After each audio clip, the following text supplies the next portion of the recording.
oleh ulama muda Nahdlatul Ulama Yogyakarta, Kiai Haji Ahmad Muwafiq.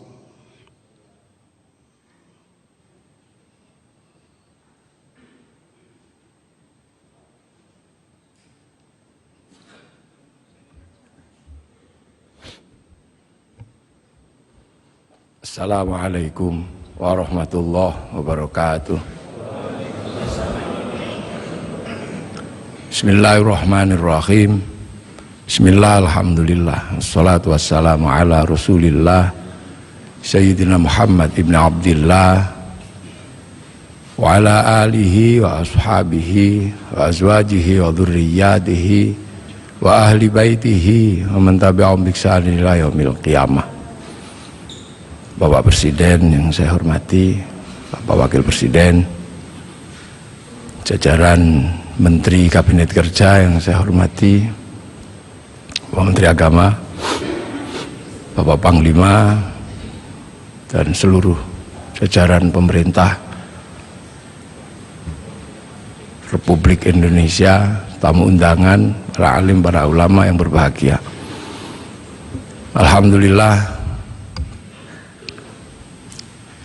kita ini diberi kesempatan oleh Allah untuk bersama-sama berkumpul memperingati kelahiran Nabi kita, Nabi besar Muhammad Sallallahu Alaihi Wasallam, sebagai sebuah upaya untuk mengingat bahwa alhamdulillah kita ini menjadi manusia yang bisa menemukan seorang Nabi. Ada Nabi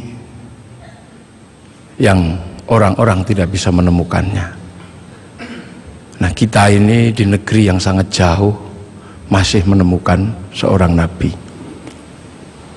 Afrika tidak lebih jauh dari Arab, Eropa tidak lebih jauh dari Arab, tapi kita sejauh ini alhamdulillah masih kebagian agama Allah Subhanahu wa Ta'ala. Indonesia ini sudah tempat yang sangat jauh. Naik pesawat ke Makkah ini sudah 9 jam. Nah, kita masih kebagian. Maka kita bersyukur kita masih kebagian, walaupun bagiannya ada yang tidak terlalu banyak. Al-Quran 30 juz, sampai di sini ada yang cuman kebagian Yasin. Alhamdulillah. Ada yang cuman kebagian Kulhu, alhamdulillah. Ada yang cuman kebagian Bismillahirrahmanirrahim, alhamdulillah. Kita syukuri. Sholat demikian banyak diajarkan Rasulullah, alhamdulillah kita masih kebagian. Walaupun ada yang cuman kebagian setahun sekali hari raya, walaupun ada yang cuman kebagian seminggu sekali Jumatan, bahkan ada yang senengnya baru maghrib tok, alhamdulillah. Hadis demikian banyak, alhamdulillah kita masih kebagian. Walaupun hanya ada yang kebagian satu, dan yang satu kebagian kullu bid'atin dholalah wa kullu dholalatin finnar, yang satu kebagian innamal a'malu bin niat. Alhamdulillah. Doa yang sebegitu banyak, alhamdulillah kita masih kebagian. Walaupun hanya 2, ada yang kebagian doa makan sama doa ke kamar mandi. Ini alhamdulillah. Ini tidak lain dan tidak bukan karena Rasulullah oleh Allah ditakdirkan untuk menjadi nabi yang paling terakhir. Dan nabi yang paling terakhir ini adalah nabi yang punya jangkauan ketika manusia sudah tersebar di seluruh alam. Nabi Adam menjadi nabi mengurus satu keluarga. Itu saja ribetnya sudah luar biasa antara Habil sama Qabil. Nabi Nuh menjadi nabi, jangkauannya satu kaum. Itu aja ribetnya udah luar biasa. Nabi Ibrahim satu bangsa. Itu aja ribetnya sudah luar biasa. Makanya dibekali oleh Allah mukjizat-mukjizat yang luar biasa. Nabi Musa, nabi yang ngurus satu negara, negara Mesir. Itu saja Allah membekali Nabi Musa dengan bekal-bekal yang luar biasa. Punya tangan masuk saku, keluar jadi listrik. Punya tongkat dilemparkan bisa jadi naga. Punya tongkat dipukulkan ke laut menjadi jalan tol. Makanya kalau Pak Jokowi menemukan tongkat itu, kayaknya tidak terlalu sulit untuk membangun jalan tol di Indonesia. Ini Nabi-nabi Allah diutus, ada Nabi Daud diutus mengurusi satu negara, tapi punya kemampuan yang luar biasa. Tangan masuk tanah, keluar menjadi logam, bisa dijadikan pedang, bisa juga dijadikan baju. Nabi Sulaiman jangkauannya satu negara, kelebihannya luar biasa. Nabi Sulaiman mampu membangun sebuah kota besar menggunakan tenaga jin. Bisa berbicara dengan semut, bisa berbicara dengan burung, bahkan angin pun bisa diajak berbicara. Nabi Isa alaihissalam jangkauannya satu negara, satu bangsa sekitar Romawi, akan tetapi kemampuannya luar biasa. Manusia yang buta dipegang matanya bisa melek kembali. Orang mati bahkan bisa dibangunkan. Wih, itu bangun. Nah, Nabi Muhammad adalah Nabi akhir zaman yang jangkauannya bukan lagi jangkauan jangkauan negara, bukan lagi jangkauan satu bangsa, tapi Nabi Muhammad punya jangkauan menjadi Nabi untuk menjadi rahmatan lil alamin. Ini perbedaan Nabi-Nabi dengan Nabi Muhammad. Nabi Muhammad menjadi Nabi ketika manusia sudah menjadi bangsa-bangsa, menjadi suku-suku, dan itu harus dijangkau semuanya. Makanya dari situlah Nabi Muhammad dilahirkan di kota Makkah. Kenapa tidak lahir di Bogor? Kenapa juga tidak lahir di Cina, tapi lahir di Makkah? Karena Makkah adalah guidance, Makkah adalah awal di mana manusia mengenal Allah Subhanahu wa Ta'ala. Karena di Makkah ada monumen paling tua di muka bumi yang Allah sebut sebagai inna awwala baiti wudi'a lin-nasi lalladzi bi Bakkah mubarakah wa hudal lil alamin.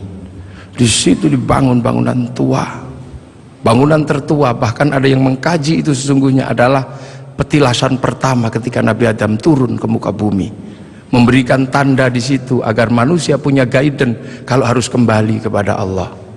Dan di Makkah pula terjadinya pertukaran antara laki-laki dan perempuan dalam wilayah yang paling tersembunyi antara Nabi Adam dan Siti Hawa.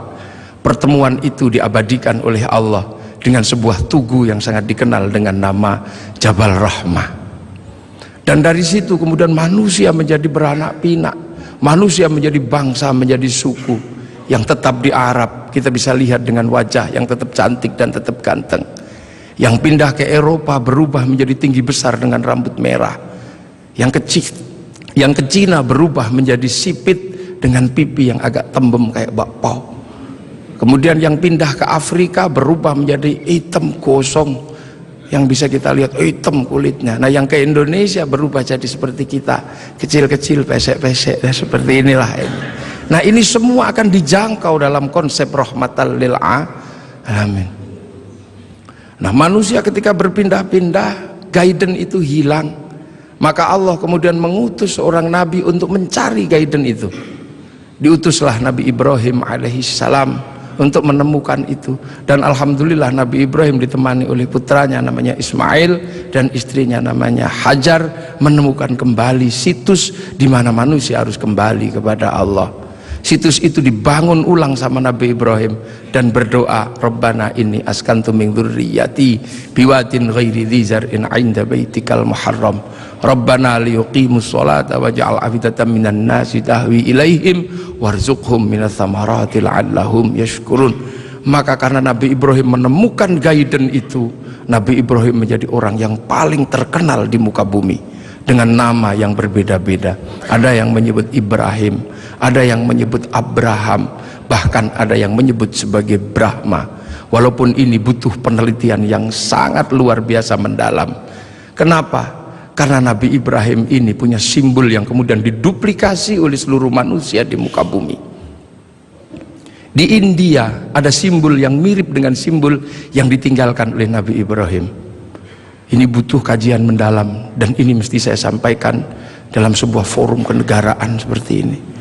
Karena ini yang akan mengurai benang kusut antara manusia di muka bumi dengan lahirnya Rasulullah Muhammad Sallallahu Alaihi Wasallam.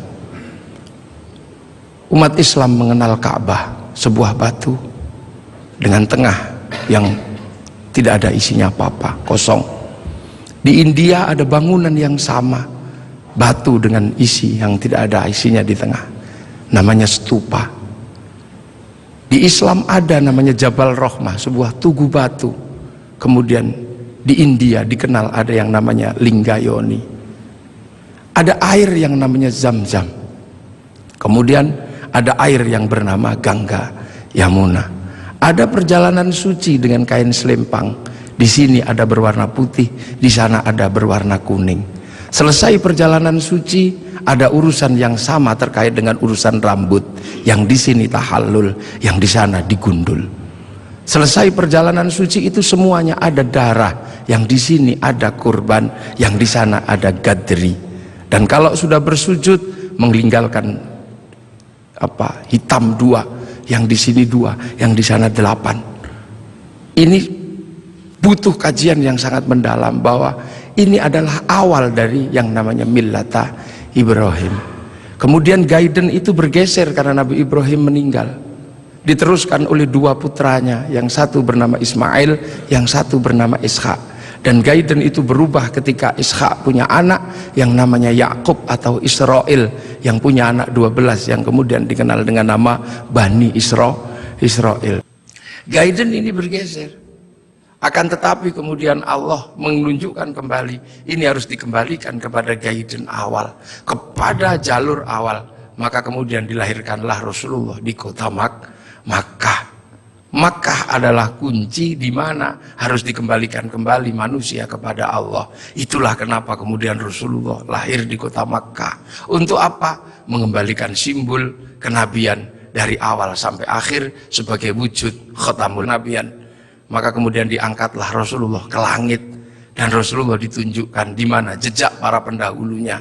Maka kemudian ketika ketemu Nabi Ibrahim, Rasulullah bertanya, kalau orang Jawa bilangnya mbah gitu, Pak Presiden ya, kek atau gitu. Aku ini sebagai Nabi terakhir, tapi umat-umat Nabi yang sebelum aku bertanya, apa hakmu ketika kau mengatakan penerus Nabi Ibrahim? Kamu tahu di mana peletakan Nabi Ibrahim waktu membangun kembali Ka'bah? Ya udah, kamu jawab di situ. Kamu tandai nanti kalau kamu turun, kamu tandai itulah tempatku, namanya Jabal Rahmah. Nah, kalau pertanyaannya tentang Mbah Mail, kakek Ismail di sebelah mana? Kakekmu Ismail di sebelah situ, kamu kasih tanda. Itulah yang disebut Khijir Ismail. Lah kalau nenekku Hajar di sebelah mana? Nenekmu Hajar cari airnya di sebelah situ. Itu yang satu namanya Sofa, yang satu Marwah. Lah penjenengan melempari setan itu di sebelah mana? Sebelah situ. Nanti kamu kalau turun kamu kasih tanda biar tidak dilupakan manusia. Itu itu Jamarat Ula, yang itu Wusta, dan yang itu Aqobah. Nah sekarang kalau gitu yang dulu punya Ka'bah ini siapa? Itu kakekmu Adam. Mumpung orangnya masih di situ, kamu tanyalah, Mbah, apa itu apa? Ka'bah itu dulu aku khawatir, aku turun ke sini takut kehilangan jejakku. Ku kasih tanda dan disebut inna awwala baiti wudi'a lin-nasi lalladzi bi Bakkata mubarakah. Nah kalau Jabal Rahmah itu apa? Kayak kalau bahasa kita, waduh kalau itu saya tuku I love you ku sama nenekmu Hawa. I love you ku di situ katanya. Pokoknya kalau kamu nanti turun jangan kamu lupakan, kembalikan seluruh jejak kenabian. Maka semenjak itu kemudian umat Islam bersama Rasulullah diperintahkan untuk beribadah.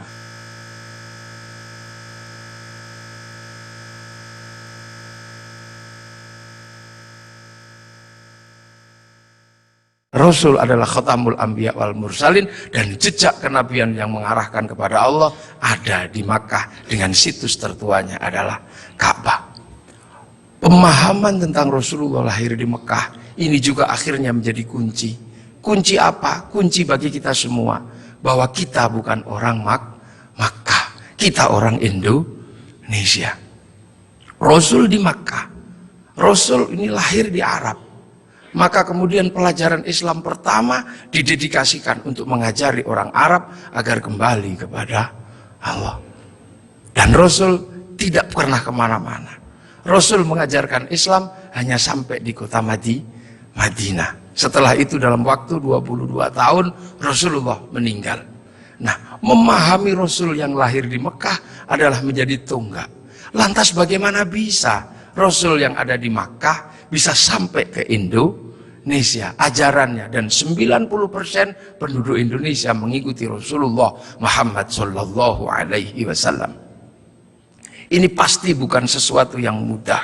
Dalam bahasa Al-Qur'an, Siratal Mustaqim ada yang namanya Siratal ladzina an'amta alaihim. Dan inilah yang membuat kemudian kita dengan peringatan Maulid akan ada sesuatu yang bisa sangat menjadi refleksi dasar antara Makkah sama Madinah, antara Madinah sama Indonesia punya sejarah yang sangat panjang, dan itu bukan datang dengan tiba-tiba. Rasulullah di sana mengajarkan orang-orang sana dengan gaya di sana. Rasulullah sangat terkenal ketika mengajarkan Islam. Rasul bukanlah orang yang keras, Rasul juga bukan orang yang membabi buta. Rasul dijelaskan, anitum harisun alaikum bil mu'minina raufur rahim. Rasul begitu berharap bagaimana umat ini kembali kepada Allah. Maka Rasul punya sistem pembelajaran kepada umatnya dengan cara yang berbeda-beda, dengan cara yang sederhana. Ada yang pinter kelasnya Sayyidina Ali, diajarkan dengan cara standar orang pinter. Ya Ali, kamu sholat Ali. Iya ya Rasul. Yang khusyuk, ya. Nanti kalau kamu khusyuk, kamu akan saya kasih serbanku yang hijau atau yang merah, terserah kamu pilih yang mana. Sayyidina Ali sholat, selesai sholat langsung menyatakan yang hijau ya Rasulullah. Pasti kamu gak khusyuk karena kamu menginginkan yang hijau. Ulangi lagi, dan begitu seterusnya sampai akhirnya Sayyidina Ali ketika sholat dipanah kakinya tidak kerasa. Setelah itu Rasulullah mengimami sholat orang-orang dengan kelas-kelas kayak Sayyidina Ali. Tapi bagi kelas yang kedua menjadi masalah. Kelas pertama ketika Rasulullah sholat, di belakangnya langsung sama-sama mengikuti Rasulullah dhahiran wa batinan, dengan badan dan dengan hati. Tapi yang belakang bermasalah karena mereka punya kebiasaan ratusan tahun bahkan ribuan tahun menyembah berhala. Ada wujudnya dan ada namanya serta bentuknya beda-beda. Maka Rasul ditanya, bagaimana ya Rasul yang belakang tidak bisa? Maka Rasul minta sama Allah, ya Allah yang depan bisa, yang belakang tidak bisa. Ya sudah, akhirnya diajari sama Allah. Allah cukup mengajarkan, u'budullaha ka'annaka tarahu fa illam takun tarahu fa innahu yaraka. Beribadahlah engkau kepada Allah seolah-olah engkau lihat Allah. Tapi kalau kau nggak lihat Allah, yakin Allah lihat engkau. Maka kemudian para sahabat yang di belakang, yang tidak sekelas Sayyidina Ali ketika sholat cuma Allahu Akbar, matanya tidak boleh terpejam. Karena apa? Harus mencari Allah. Ka'annaka tarahu, seperti engkau melihat Allah. Maka dilihat kemana. Akhirnya tidak terlalu susah yang di belakang.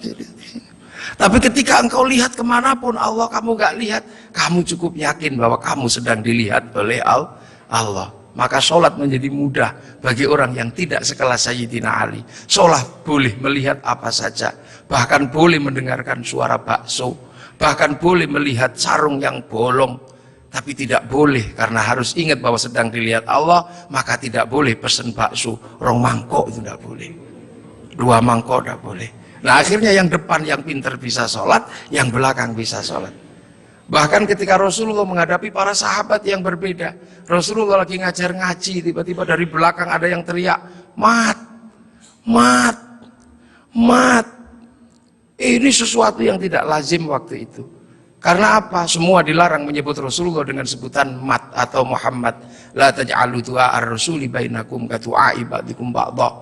Akan tetapi ada sahabat, mat, mat. Sahabat Umar sudah marah. Ini orang dari mana? Gak punya sopan santun sama sekali. Rasulullah cuma udah paling dia dari kampung, suruh masuk.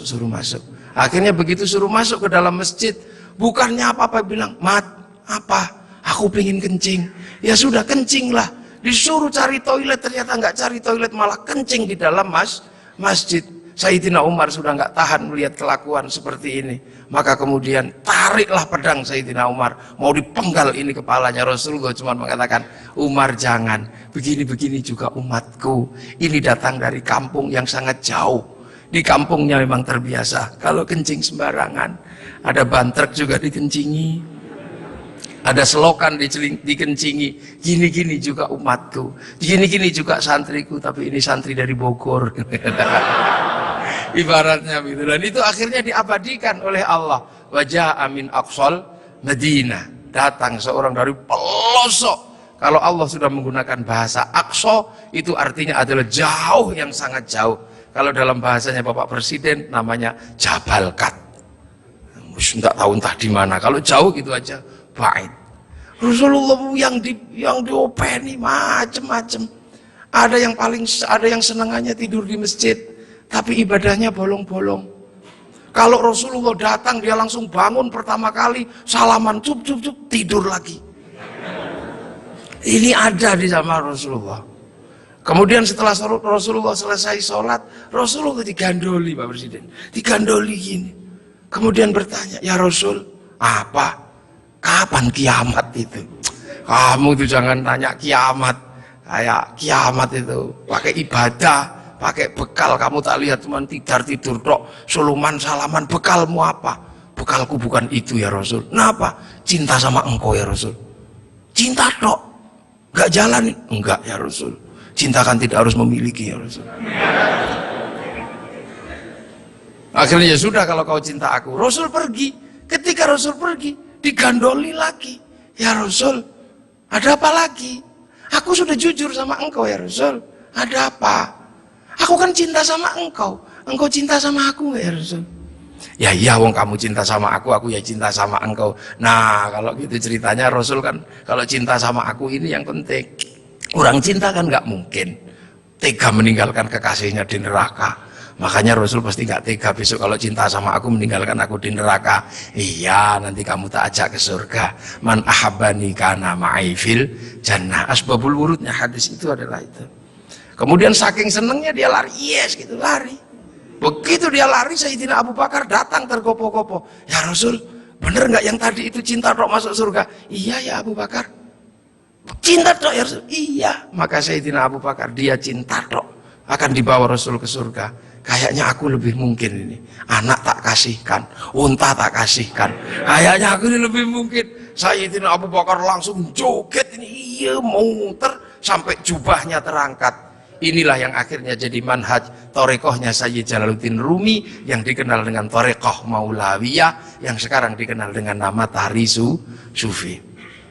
Bahkan Rasulullah pernah satu ketika Makkah geger gara-gara ada apa? Ada orang tawaf dari kampung, saking bodohnya dia tawaf cuma dengan satu kalimat, ya Karim, ya Karim, ya Karim, ya Karim, ya Karim, ya Karim. Sahabat bingung, ya Rasul, kayaknya ada aliran sesat ya Rasul. Sesat bagaimana? Ini ada orang dari pagi tawaf cuman ya Karim, ya Karim. Maka Rasulullah mengikuti, ini bener, ada beneran. Diikuti Rasulullah dari belakang, ada ya Karim, ya Karim. Lama-lama Rasul mengikuti orang ini, ya Karim, ya Karim, ya Karim. Kenapa? Rasul nggak tahan, ngikuti juga, ya Karim, ya Karim. Orang ini marah, dan siapa di belakangku yang berani menirukan aku? Awas, tak banting orang ini nanti. Aku pukul. Ternyata apa, orang ini gak tahan, akhirnya balik ke belakang. Rasul dipegang, dipiting begini. Kamu ya yang menirukan aku, ya Karim, ya Karim ya. Awas kamu, tak adukan sama nabiku, tak adukan sama kekasihku kamu. Rasul merasa Nabi bertanya, Mas atau Bang, terus nabimu siapa? Nabiku Muhammad. Muhammad siapa? Muhammad ibni Abdillah. Kamu pernah ketemu? Belum. Nanti kamu tak banting di sana. Begitu dia bilang, dia menyatakan bahwa dia adalah apa? Umat Rasulullah. Rasulullah langsung madek. Ya Allah, tak kira umat siapa, ternyata ini umatku juga. Rasul sedih dan terharu, Rasul menangis. Sedih Rasul, ya Allah, ada umat yang begitu cinta tapi nggak pernah ketemu sama aku. Maka begitu lihat Rasul menangis, orang ini semakin bersemangat. Nah, gitu aja nangis. Tadi nirukan ya Karim, ya Karim. Akhirnya apa? Ya Allah, Rasul menangis, aras berguncang. Kemudian malaikat Jibril turun, ya Muhammad, kenapa engkau menang? Dibanting orang ini kamu. Enggak ya Jibril, jangan salah paham. Orang ini tadi tawaf ya Karim menggemparkan masyarakatku. Aku ikuti, ternyata benar ada dan aku nggak kuat. Aku tirukan, dia marah dan inilah kejadiannya. Aku dibanting sama dia. Dan aku mau dibilang sama nabinya, sama kekasihnya. Lah aku tanya, nabimu siapa? Muhammad. Muhammad kan aku sendiri, Bril. Berarti ini umatku. Aku terharu, sakit, Bril. Sakitnya tuh di sini. Ibaratnya orang ini. Ya sudah, kamu ngaku saja. Kalau engkau Rasul Muhammad, akhirnya, Mas, udah pernah ketemu Rasul? Belum. Nanti kamu tak banting di sana. Mas, Muhammad itu aku, Rasul itu aku. Hah? Engkau Muhammad Rasul? Nangis orang ini. Nabi dipeluk-peluk sambil menangis. Ya Rasul, aku belum pernah ketemu sama engkau ya Rasul. Tapi aku iman sama engkau. Dan di kampungku yang paling pintar cuman aku ya Rasul. Kita makan doanya ya Karim. Kita apa doanya ya Karim ya Rasul. Tolong ya Rasul, karena ini kami bodoh dari kampung, kami nggak ngerti apa-apa. Tolong ajaklah aku ke surgamu kalau engkau masuk surga ya Rasul. Iya, nanti kamu bareng sama-sama nangis. Saking senengnya orang ini lantas berjoget, iya gitu. Saking senengnya mau diajak Rasul ke surga. Malaikat Jibril dibilang sama Allah. Jibril bilang itu, walaupun orang itu nanti diajak Muhammad masuk surga, katakan padanya, dosanya tetap kuhitung. Malaikat Jibril menyampaikan ke Rasulullah. Rasulullah menyampaikan, ya Mas, Allah barusan berfirman lewat Jibril, walaupun engkau nanti kuajak masuk surga, tapi dosamu tetap dihitung sama Allah. Orang ini kaget juga enggak ada perubahan apa-apa, cuman melotot aja. Apa ya Rasul? Dosaku mau dihitung sama Allah. Suruh ngitung. Enggak takut aku. Suruh ngitung aja kalau dosaku mau dihitung sama Allah. Enggak takut aku. Tapi hati-hati, kalau dosaku sampai dihitung sama Allah, Allah tak ajak hitung-hitungan sama aku. Loh, kok Allah kamu ajak hitung-hitungan bagaimana? Akan kuhitung seberapa besar dosaku, kan kuhitung dengan seberapa besar pengampunan Allah. Kalau Allah Maha Pengampun, nggak mungkin dosa gini aja kok dihitung. Kalau dosa gini aja dihitung, nggak usah pakai gelar Maha Pengampun. Maha Pengampun, gini aja dihitung. Jadi zaman Rasul. Ini lu potret Rasulullah. Maka Rasulullah mampu menjadi rahmat bagi semuanya. Sehingga kemudian pelajaran Rasulullah yang tidak masuk akal waktu itu bisa diterima oleh sebuah kalangan yang sangat jauh dari peradaban. Maka kemudian Islam yang sulit diterima oleh orang di Arab waktu itu bisa diterima. Sulit bagi orang Arab menerima Islam. Orang Arab Tuhan ada patungnya, Islam mengajarkan Tuhan tidak ada patungnya. Di sana diajarkan banyak Tuhan, ini diajarkan Tuhan satu. Di sana tidak ada air, Islam mengajarkan toharo pakai air. Susah, diminum aja susah, pakai disuruh mandi. Padahal di sana orang mandi berbeda dengan kita. Kita jinabatnya sebulan sekali, sana bisa semalam 8 kali. Susah, air disuruh pakai toharo pakai air. Sudah panas disuruh puasa, makanan susah disuruh zakat. Sudah gitu tawafilah yang paling sulit bagi orang Arab waktu itu. Orang Arab waktu itu sangat susah karena melihat perempuan itu begitu sesuatu yang sangat luar biasa. Lihat kaki sudah syahwat. Tapi waktu itu Islam mengajarkan bagaimana ketika tawaf muka dibuka. Betapa syahwatnya sangat tinggi ketika muka dibuka. Dan pada saat yang sama seorang laki-laki tidak diperbolehkan menggunakan kain berjahit. Sehingga kalau mau berbuat jahil tinggal wes gitu. Itulah ujian terberat waktu itu. Dan itu susah dipahami oleh orang Arab. Makanya memahami Rasulullah itu tidak mudah. Makanya tidak mudah. Bagaimana seorang panglima perang kayak Sayyidina Umar bisa patuh sama orang yang tidak pernah berkelahi. Bagaimana Sayyidina Abu Bakar seorang konglomerat mau menuntun unta Rasulullah. Bagaimana seorang gadis 10 tahun bergembira ria dinikah sama orang 50 tahun ceritanya bisa kita tahu, tapi suasana psikologisnya tidak pernah bisa kita tangkap. Nah inilah maka Islam berkembang, kemudian Islam bergeser, orang-orang tahu oh ini bagus, geser kemana? Geser ke Persia, pertama dari Madinah geser ke Persia. Di Persia penyembah api, karena orang Persia nyembah api, kemudian ikut Islam. Raja Rustum besanan sama Sayyidina Ali, lahir Sayyid Ali Zainal Abidin, masuk Islam. Karena orang Majusi sebelumnya menyembah api dan masuk Islam. Nah, orang Majusi kalau nyembah api ditaruh di bangunan tinggi namanya Manaro. Apinya ditaruh di atas Manaro. Maka begitu orang Persia masuk Islam, apinya dihilangkan, Manaronya ditaruh di depan masjid. Seluruh dunia Islam melihat Manaro kok bagus di depan masjid, maka kemudian semua berlomba-lomba bikin Manaro. Sampai Jakarta bernama Menara.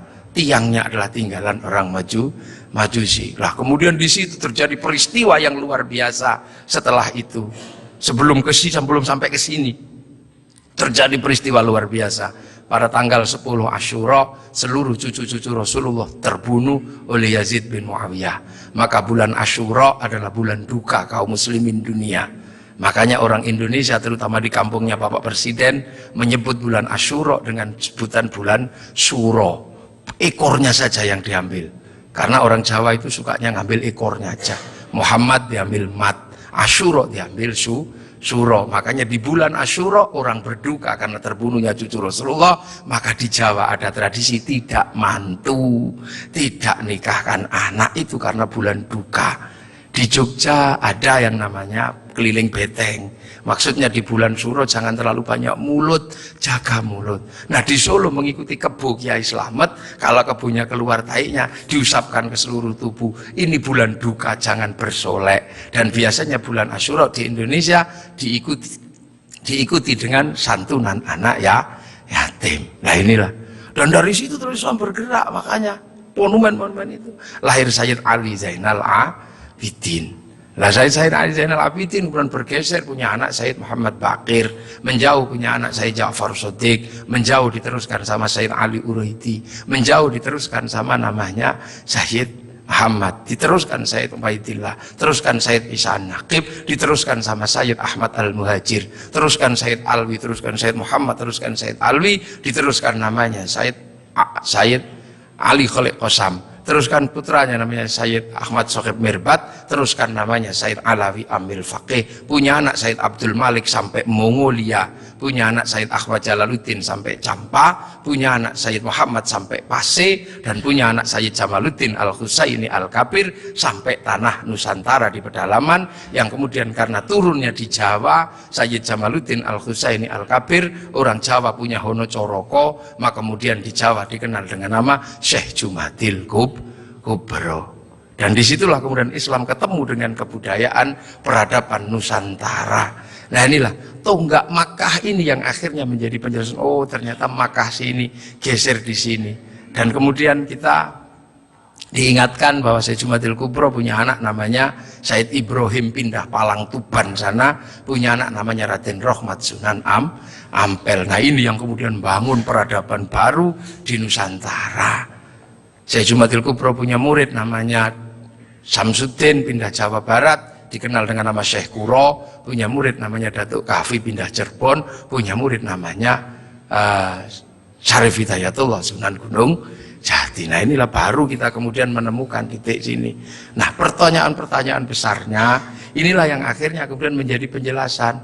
Lantas bagaimana kita mengikuti Rasulullah di tempat yang jauh ini? Rasulullah memberikan garis namanya ahli sunnah wal jamaah.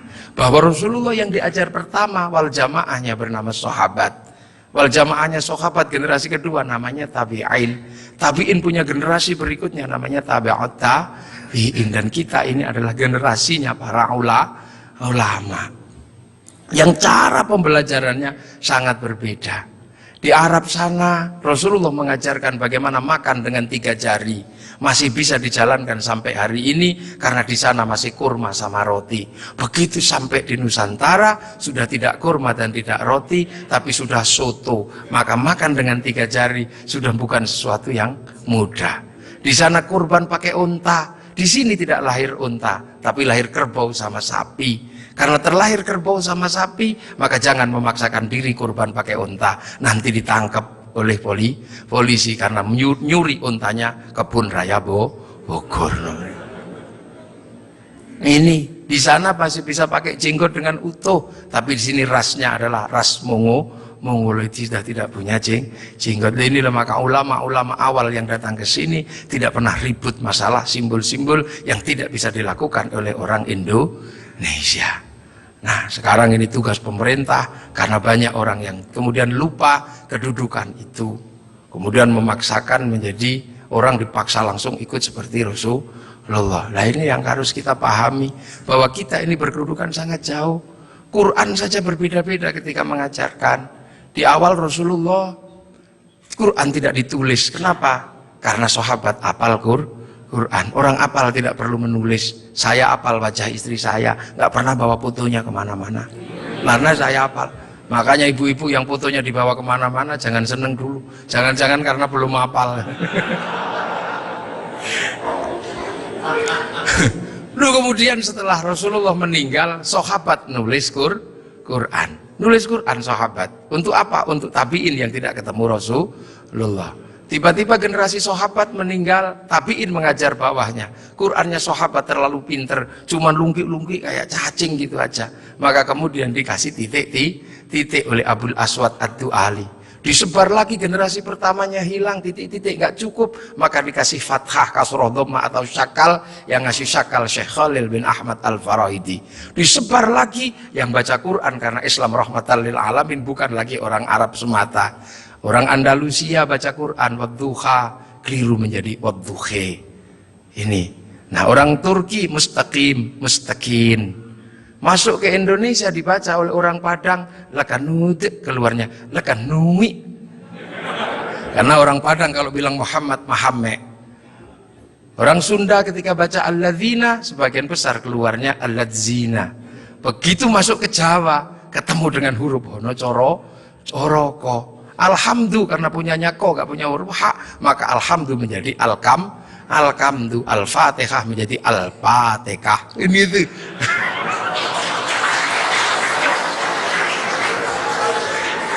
Nah ini orang kalau ngerti proses kodifikasi Quran pasti tahu. Ketika masuk ke semua negara pasti berbeda. Al-fatihah menjadi al-fatihah. Dan ini yang dialami oleh Bapak Presiden Republik Indonesia. Iya, makanya Al-Fatihah. Itu. Ya Hayyu ya Qayyum menjadi ya Kayyuku ya Qayyum. Rabbil alamin kayaknya punya huruf ain, enggak punyanya ngo, keluarnya Rabbil ngalamin. Enggak punya dot, punyanya lo, maka Ramadan keluarnya Romlan. Begitu dibaca orang Bali sangat susah karena orang Bali enggak bisa bilang tok, bilangnya tok. Maka siratal menjadi siratal ladzina an'amta alaihim. Islam berkembang ke semua negara dan berbeda.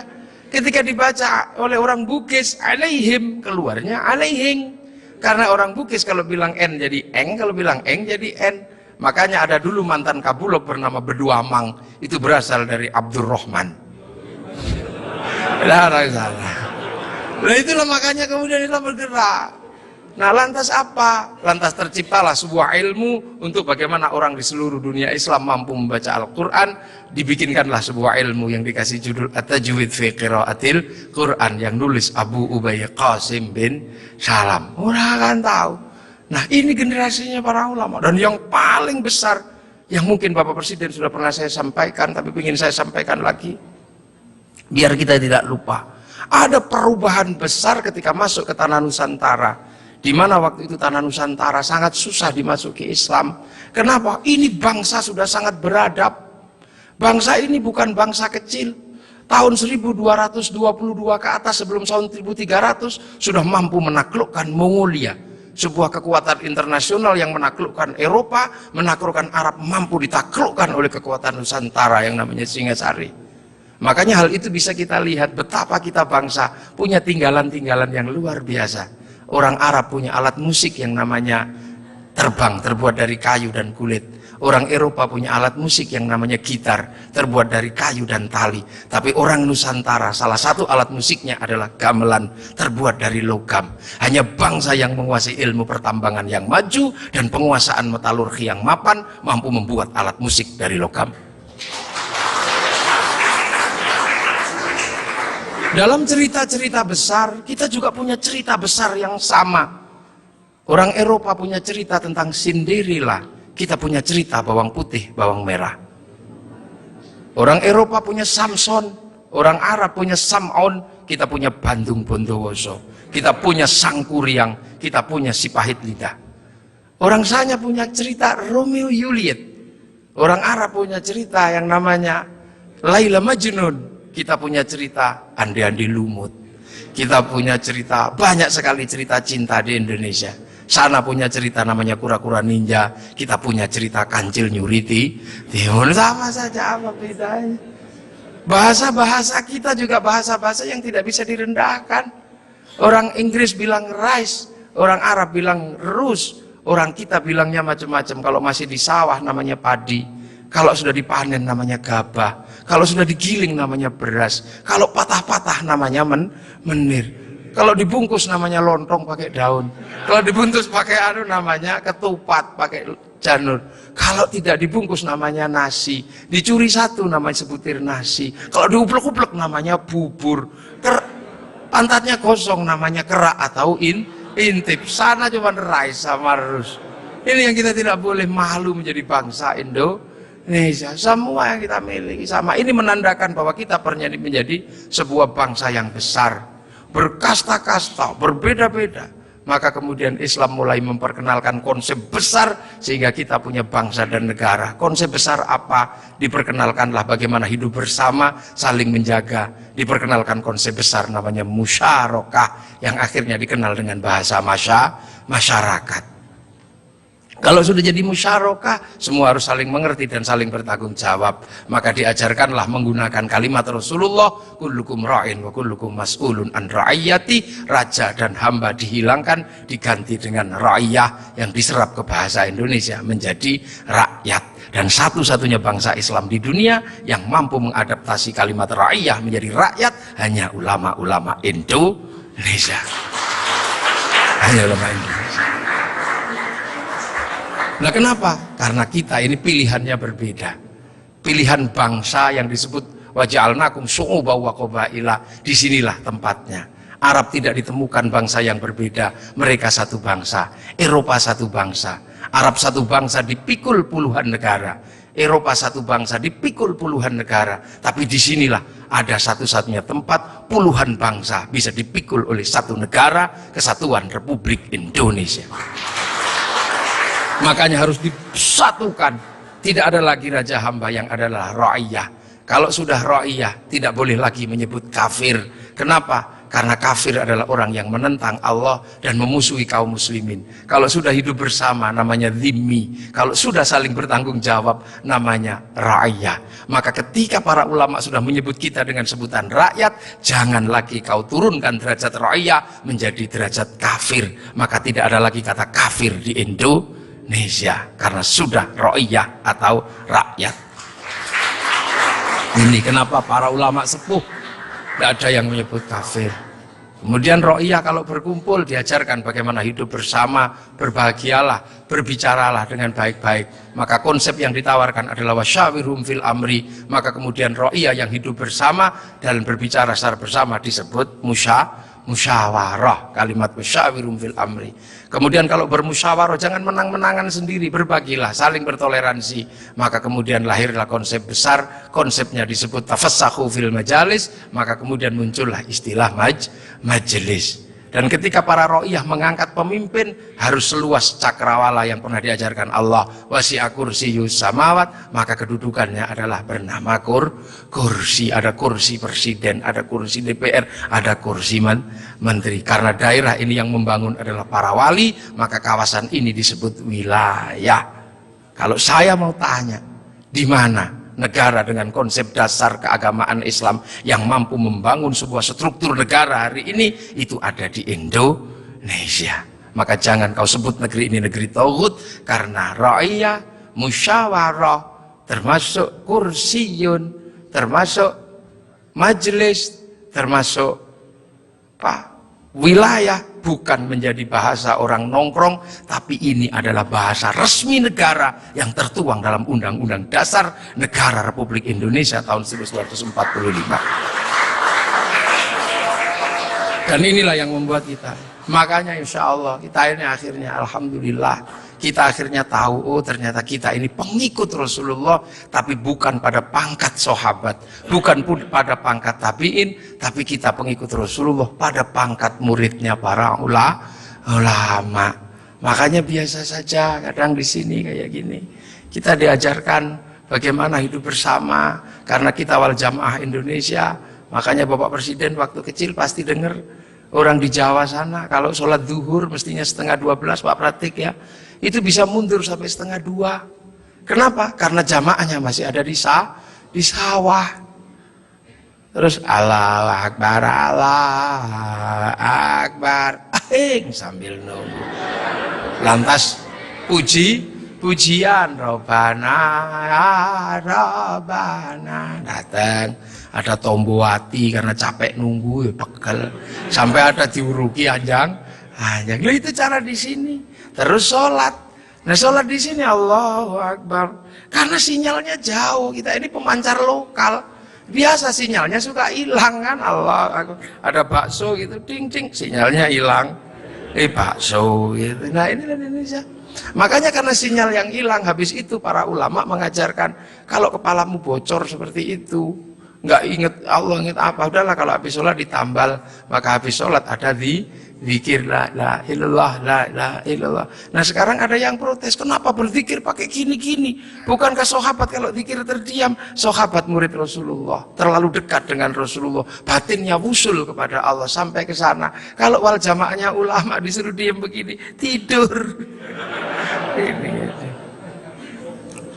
Nah puasa juga sama. Orang Indonesia kalau puasa nggak terlalu khusyuk karena keluar rumah ada belimbing, ada jambu. Kalau di Arab keluar rumah ketemunya padang pasir lebih khusyuk. Maka di sini lebih sering disuruh tidur gitu. Dalilnya apa? Naumuso imin ibadatul. Nah kalau malam pakai doktek setelah itu halal halal. Haji juga sama, nggak bisa langsung ke sana Pak Presiden. Antrinya 25 tahun. Makanya orang sini capek nunggu. Daripada capek, nempelkan gambar Masjidil Haram. Ini Pak Menteri Agama. Biar tidak terlalu capek, biar agak seneng dikit, latihan dulu di alun-alun Bogor. Labbaik Allahumma hajjan. Ihramnya beneran, niatnya beneran, tapi Ka'bahnya triplek. Nah ini namanya mana sih haji. Nah ini wal jamaahnya baru ini, dan ini ada di Indonesia. Itu akhirnya orang tahu pangkatnya dengan Maulid. Oh Rasul Mekah, kita Indonesia. Ada jarak yang sangat panjang, ada jarak waktu, ada jarak ruang. Nah ini kalau kita pahami dengan bahasa yang sederhana, fa insyaallah Islam di Indonesia akan tetap menjadi Islam yang ramah, Islam yang tidak kasar, Islam yang tidak gerasa-gerusu, mampu ngayomi seluruh manusia yang berbeda-beda, seperti Rasulullah yang anittum harisun alaikum bil mu'minina raufur rahim ihdinas siratal mustaqim. Assalamualaikum warahmatullahi wabarakatuh.